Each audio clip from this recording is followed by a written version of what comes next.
Well, blessings to you, fam. Question for tonight.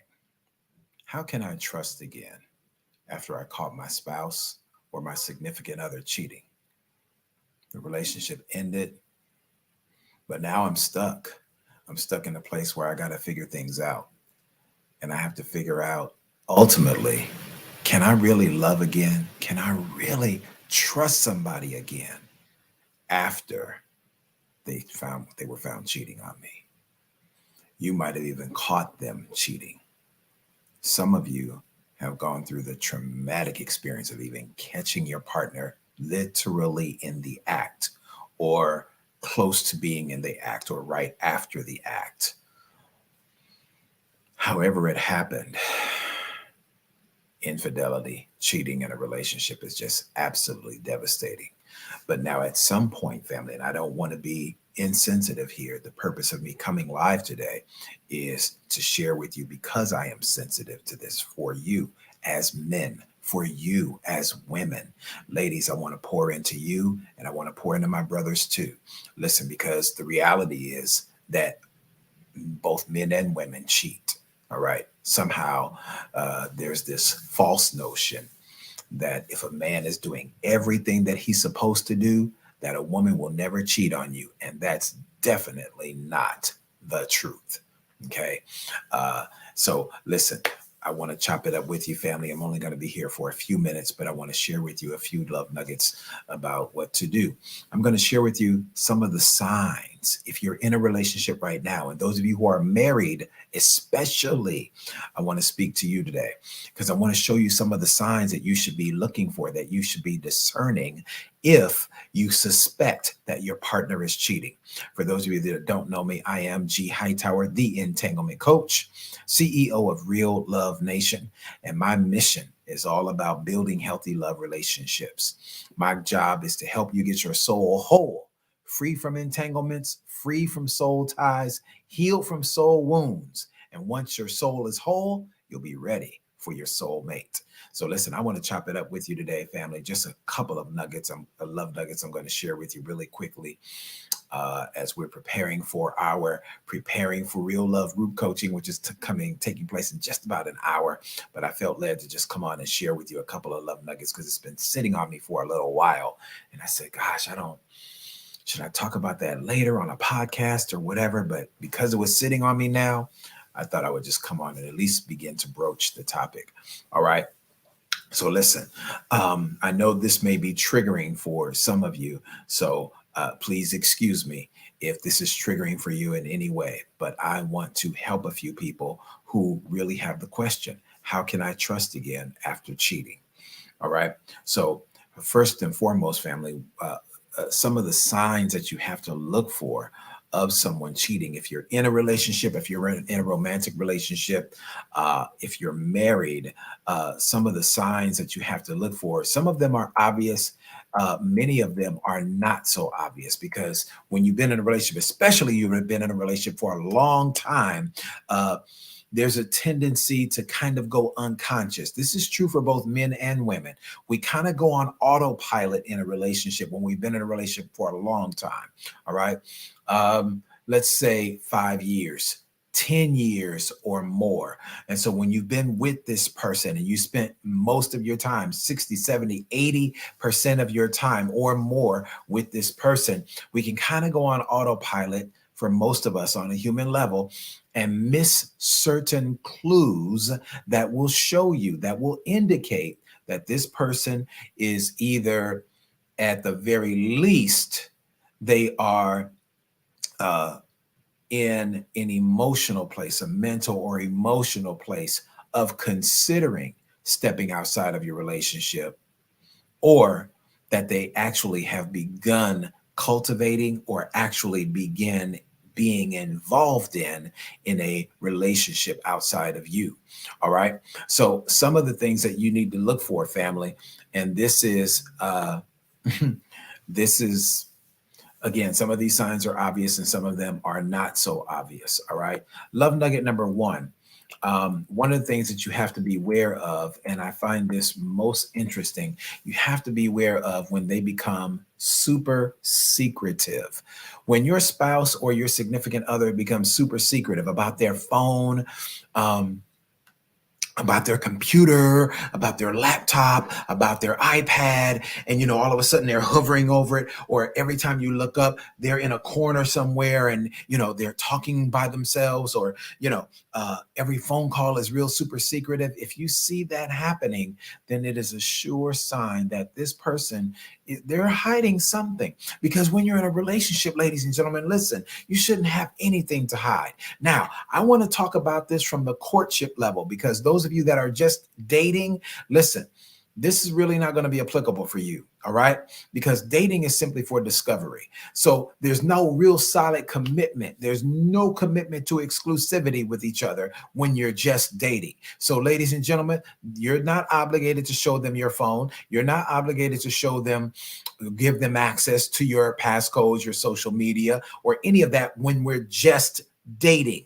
Now, if we mutually decide that we want to go beyond the level of dating, which again, dating is for discovery. If we mutually decide that we want to go beyond the discovery process and we want to get to the courtship phase where we want to start building oneness in this relationship, that's when we say, okay, you know what? Yeah, I'm going to give that person access to what I have and what I do. I want them to have access to me, and they're going to reciprocate, right? You're going to receive access as well. Whatever that level of access is, you determine that as a couple. Don't let social media, don't let podcast shows tell you what you need to do. You and your partner know what's good for you, what healthy level of access you're willing to share with your partner. Okay. Don't let nobody else dictate that. Well, girl, listen, if I was you, you ain't me. So shut to the up. All right. Bruh, for real, man. You can't trust these women, man. I'm telling you, bruh. If I was you, you ain't me. So shut to the up. All right. Don't let outside people dictate the flow of your relationship. All right. One of the failures, I'm going to throw this love nugget in for free. This is a bonus love nugget for you. One of the things that leads directly to failure in relationships and marriages is that we're too caught up with OPP, other people's perspectives. Thought it was something else, huh? Yeah. Now, we ain't down with that OPP, but other people's perspectives. We allow too many people to give us unsolicited advice on how we should govern our relationship. And they ain't governing their relationship right. They're not handling their marriage right. So don't ever, never, ever, never, ever, ever, ever let somebody tell you how to run your relationship. Tell them to shut to the up. All right. That's it. Yes, Jared, shut to the up. Don't come over here and telling me what you would do if you were me. You're not me. You're not. So shut to the up. Period. If I need your help, if I need your advice, I'll ask for it. But I don't need you telling me what you would do, or I don't need you telling me about what, the pain that you went through. I'm over here making sure that I keep my own painful experiences in check. I need to make sure that I'm not letting soul wounds from my past creep into my present and ruin a possibly great relationship for my future. I can't afford that. This is a good person that I'm dating right here. So I owe them grace. I owe them the fruit of patience. Just because it may be triggering for you doesn't mean that it has to be a trigger for me. All right. All right. Let's keep it moving. So, but if a person is super secretive, if they are super secretive in a relationship and all of a sudden they are hovering over their phones, or they're always having these secret conversations. We're sitting here together, we're chilling, we're watching a movie together, but they get a phone call, and all of a sudden they got to get up and walk out of the house. Not even over there to a quiet part of the house, but they got to walk all the way outside. Listen, with the exception of a critical family matter or a job situation, I have zero understanding as to why you feel the need to walk all the way out the house. That's going to cause me to have a raised eyebrow. I'm not going to call it a red flag, because we're not going to rush to judgment. All right. Listen, when we're in a loving relationship or we are building a loving relationship, we don't ever want to rush to judgment. All right. It's unfair to your partner, but it is going to cause me to have a raised eyebrow like, Okay. Why she got to go all the way outside though? Yeah. So, and you have a right to be there. All right. Okay, let's go. Let me give you a couple of other love nuggets, family. Let me give you a love nugget that is uh, less obvious, because these are some of the signs that we miss, especially when we've been in a relationship for a long time. All right. Listen, let me give you this. This one is super important. Pay a close attention. Pay close attention when suddenly this person, your person, has an altered schedule. Their schedule is all of a sudden changes. Listen, let me bless you with this, ladies and gentlemen. All right. All of us as human beings, we have patterns. Okay. Every human being has a pattern. We have a certain way of doing things. Some people like to call it being a creature of habit. Some of us are a creature of habit, like just, by default. We're accustomed to driving the same way every day. We're accustomed to stopping at the same 7-Eleven or the same Starbucks and getting coffee. We're accustomed to doing the same thing the same way every day, right? Um, but there are some of us who are conscious. I know for me, I'm a conscious person. I'm a conscious driver. So as much as I love to drive, and there are certain routes that I know I can take that's going to get me to my destination quickly, there's sometimes, Kim Denise, where I purposefully want to take a different route because I need a change of scenery. Hamburger, it's going to take me 30 to 40 minutes to get to my destination. So I might want to take a different route just because I want to change of scenery. I don't want to see the same old block and the same old trees and the same old bush, whatever, whatever, whatever, unless I'm driving up Pacific Coast Highway. Glory to God. Interstate 1, for those of you that don't know, that's the coast of California. That'll take you all the way up to the state of Washington, through Oregon, all the way up to the state of Washington, Interstate 1. That you can never get tired of that. But aside from a beautiful scenic route that you've become accustomed to, there are some things you just get, it's mundane, right? So thank you, Brother Jared. I appreciate it. So you want to watch patterns, because all of us as human beings, we have a pattern. You want to pay attention to people's patterns. When people's patterns start changing, when their schedule is suddenly altered, they get off every day at the same time, but all of a sudden now they got to work overtime all of a sudden, or they got to start coming in early all of a sudden. And it's all of these erratic patterns that start happening. Please pay attention. Pay attention. And because if you start seeing altered schedules and it's happening suddenly, and then even in that, watch this, even the patterns that bring about inconsistency, there will be a consistency with inconsistency. I know that sounds crazy, but stay with me. In other words, all of a sudden, this person who used to be consistent and the schedule used to go just like this, all of a sudden there will be erratic scheduling patterns. Oh, I got to go to work. Oh, I had to work late. Oh, I had to go in early. Oh, I had to do this. Oh, we now have to work on the weekend.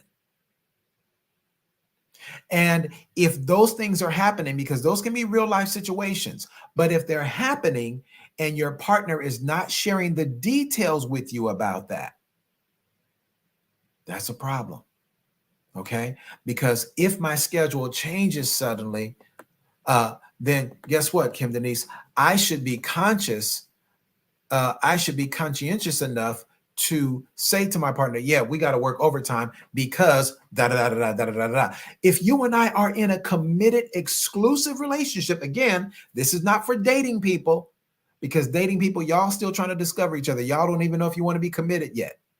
At the courtship level, at the engagement level, and definitely at the marriage level, this is where we are determining that we are building the bond of oneness between us. And so, yeah, then if we're in a relationship, then listen, Kim Denise, I owe you an explanation as to why all of a sudden we can't have our date night on Friday night. I got to work Friday night. And it's a natural, organic thing. It's not you, Kim Denise, putting a light on my face and putting me under an investigation. This is me as a man telling my woman, say, hey, yeah, baby, you know what? I got to work Friday night. Oh, baby, we're not going to have date night? No, we're not going to have date night to Friday night, babe. I got to work late. Boom, boom, boom. I got to accomplish this. Oh, wow, baby. Yeah, matter of fact, baby, I need you to pray for me because, woo, boss is trying to, they trying to do this and they do this, and the bosses are going crazy. So I need your prayers, da da da da. But I'm gonna tell you what, baby, but I'm gonna make it up to you. We may not get our date night Friday night, but I'm gonna make it up to you, baby. We'll go out on Sunday after church. You know what I mean? And so there's intentionality involved when it's righteous. When it ain't righteous, when a person is possibly cheating, it's going to be erratic. And then this leads us to love nugget number 3. Not only will you see erratic changes and altered schedules, but the next one is that they will deflect and project. Help me teach this thing tonight. Listen, they will deflect and project. They will deflect, trying to shift the conversation and shift the attention away from them and try to deflect and put it on you, or just make it seem like, that you're crazy for even suspecting that they're cheating. Even though you are seeing suspicious behavior right in front of you, even though all of a sudden they're not calling you at night. We used to call and talk to each other every night before we go to bed. All of a sudden, you're not calling me at night.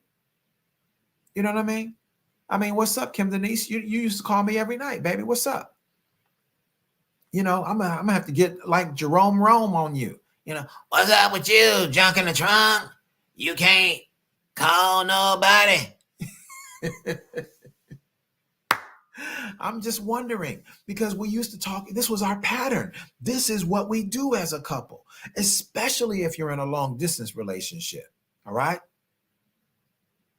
So suspicious behavior. So the deflecting will be that once I ask you the question, all of a sudden you want to shift the conversation, or you want to make it all of a sudden about me when I'm asking you a question. The projecting is that now, watch this, deflect and project. Not only will they deflect, but when they are guilty as sin about something, wrong as 2 left shoes, guess what? They'll project. They'll start trying to make you feel like you are the one who's doing something dirty. They'll start trying to ask you a bunch of questions, questioning your whereabouts, questioning how come you didn't call 2 weeks ago when you said you was going to call. You said you was going to call me 2 weeks ago. Remember 2 weeks ago? Really? You're bringing up 2 weeks ago when I didn't call you back? Okay. Has anything changed about me in the last 2 weeks? No? Okay. So we ain't talking about me. So I'm going to need you to answer the question or questions. And I need you to talk about what I'm talking about. All right. They will try to deflect and project. Got to be careful of that, ladies and gentlemen. Got to be careful. All right. Have y'all shared the broadcast? Because Hamburger, we ain't barely got a handful of people in this broadcast. Have y'all shared yet? All right. That's okay. I'm not going to be here long. I'm going to drop a couple of more love nuggets and then I got to go. All right. So one of the other things that is going to be really a telltale sign. This is a huge one right here, y'all. This is a huge one. Watch how family and friends act when the two of you are together. If your family and friends, if her family members and friends, start being uncomfortable around you, oh, that's a huge sign. Because watch this, your family and friends, her family and friends, especially her family and friends who are righteous, they know they should tell you, but they can't because they're obligated to her, right? But they want to tell you, but they can't even really look you in the eye. They can't be jovial and our normal conversations where we hug and kiss and, we dap it up and all that kind of stuff. And we can't do that freely, or you feel it, you do it, but you feel tension. You feel like, you don't feel that same connection because, all of a sudden they know that she's cheating. They know that he's cheating. But they can't really square up with you like that because they are his family members and friends. They are her family members and friends. So when you start seeing family members and friends that are being uncomfortable around you, please know this is a suspect situation. This is a suspicious situation. All right. Um, I'll never forget Chris Spencer, comedian, phenomenal writer. He writes for a whole lot of different TV shows. Most famously, he's one of the executive producers and writers for the Real Husbands of Hollywood. And Chris Spencer, back in the day, after Arsenio's show was gone the first time, Quincy Jones came up with a show, and to fill that gap, to fill that time space, and it was called the Vibe Show, and which I think was kind of like a spinoff of a magazine that they had of the same name. Well, anyway, Chris Spencer was selected to be the host of the show. So, of course, Chris Spencer, young, super talented, he's in Hollywood. He was nowhere near as big as Arsenio. You know, Arsenio is iconic, right? But Chris Spencer he was a very good writer, and he was, doing his thing in Hollywood at that time. And so Chris Spencer, he tried to come with the same kind of energy as Arsenio. It just wasn't working out. Long story short, Chris Spencer was fired, and they ultimately replaced him with Sinbad for this show. Chris Spencer nobody called him and told him that he was fired. Nobody called him and said anything.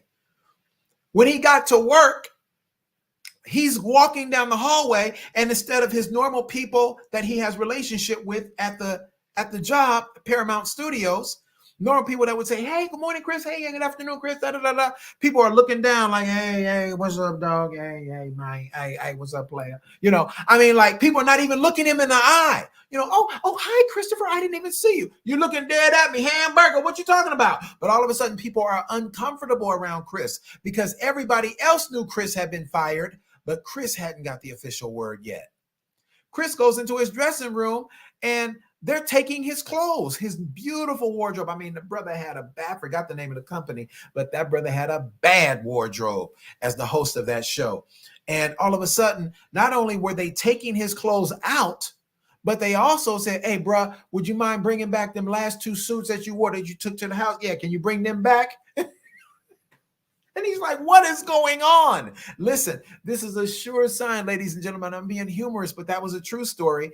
But I'm being humorous with you to share that when people have already been made aware, everybody else already know. You know how it goes, family. If you've ever been cheated on, you're usually the last person to know. Everybody else know. Everybody else knows, especially their family members and friends. Okay. So listen, that's a situation. And let me say this to you, ladies and gentlemen. Listen, you must always be courageous in your relationship. Somebody drop that in the chat for me. Be courageous in your relationship. Be courageous. Be courageous. You have to have the courage to ask a question, Jacqueline. You have to have the courage to ask a question. If you don't have the courage to ask your man a question, brothers, if you don't have the courage, let me say it like I feel it. If you don't have the cojones to ask your woman a question, bruh, how you going to be a husband? How you going to be a leader? Okay? I'm sorry. I know that might have been a bit crass. Let me speak as though I have some intellect. Gentlemen, you must have the testicular fortitude in order to message and clearly articulate to the woman that you love that there is a problem, that there's something fishy in Denmark.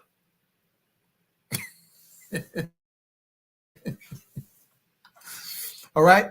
So you have to be able to ask a question. Ladies, let me help y'all up in here tonight. Although I know I don't have to help a whole lot of y'all, because a whole lot of y'all will ask questions when everything is good. Forget anything suspicious. Everything can be good. I took my mama out to lunch. One of your little funny looking friends saw me and my mama at lunch and called you up. "Girl, he up here at the Sidewalk Cafe with another woman." And next thing you know, you calling me up, blowing my phone up. I got my phone on Do Not Disturb because I'm having a precious hour and a half with my mama. I hear you blowing my phone up. How come you didn't answer the phone? Babe, I was at lunch. I was at lunch today.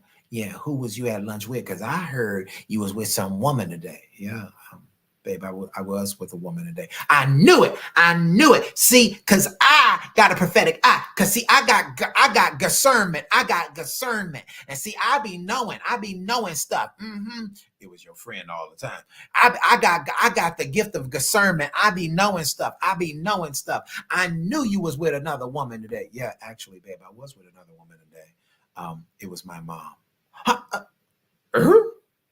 It was your mom. Yeah, babe, I actually I took a picture. Here's me and my mom. You want to call her? Babe, Yeah, let me call her. Here, babe, you can use my phone. I can use your phone. Yeah, babe, go ahead. Go ahead and use my passcode. My passcode is 1234. Boom, boom, boom, boom, boom. Your birthday. Mm-hmm.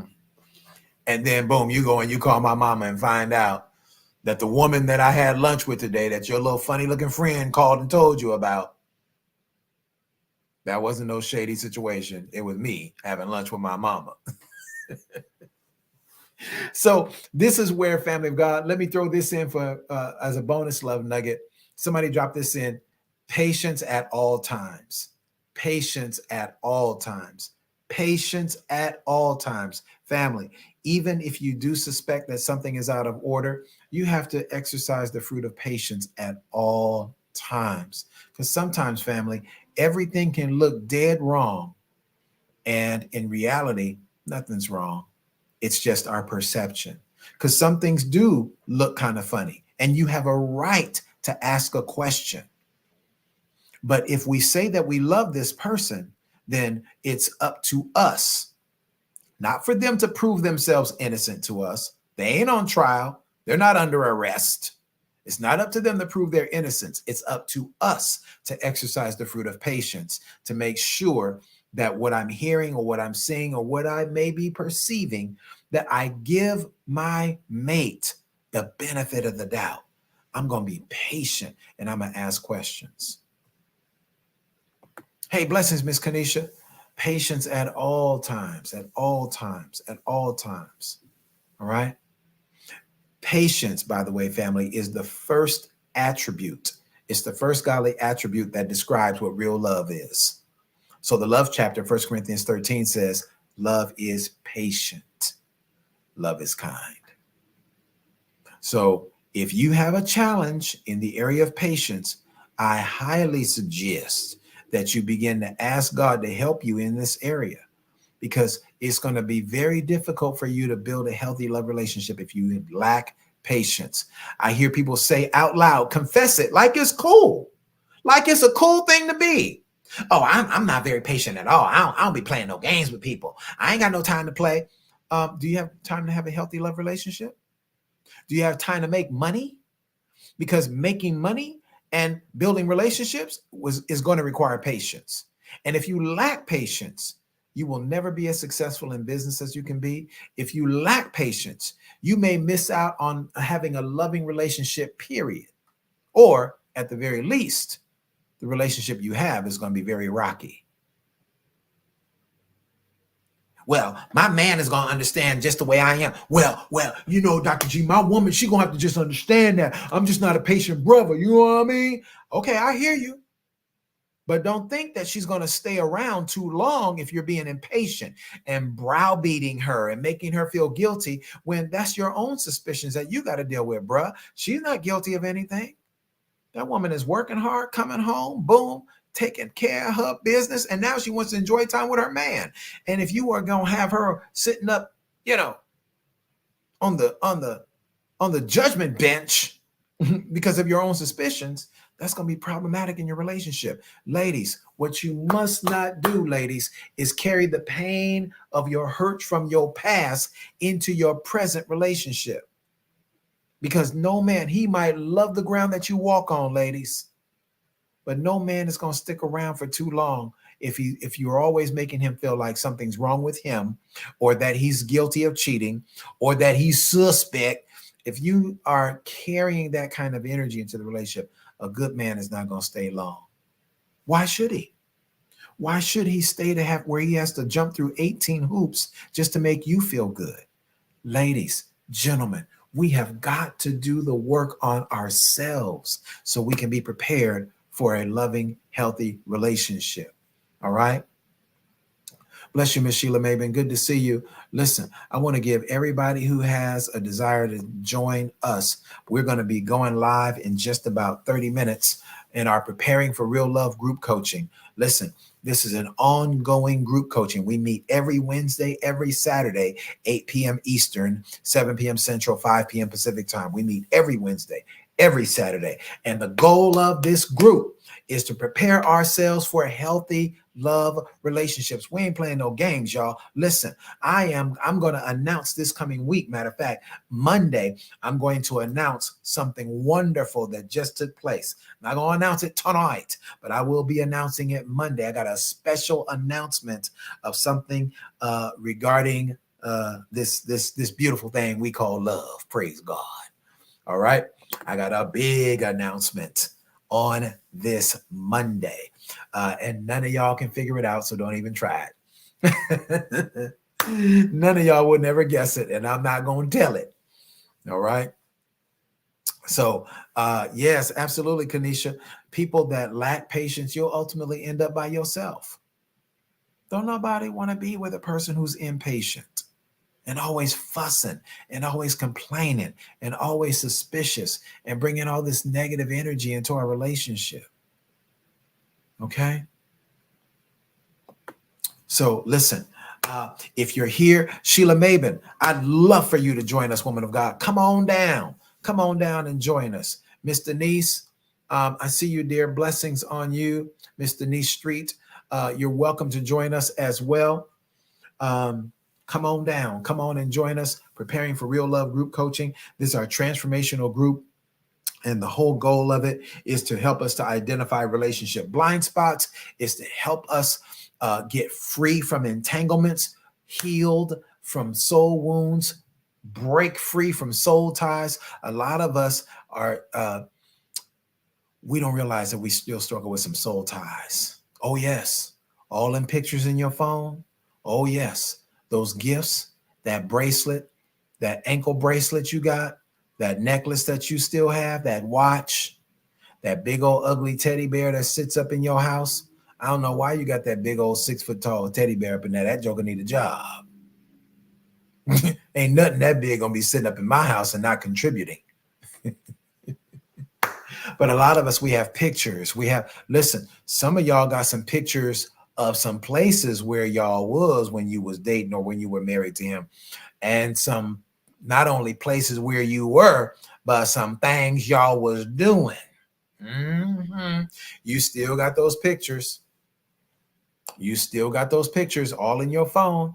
And that's indicative of a soul tie, because the soul consists of our mind, our will, and our emotions. So even if we're not any physically intimate together, you still have a bond. That person is still connected to your soul. And it's going to be impossible for you to connect with your soulmate if you still got a soul tie to somebody else.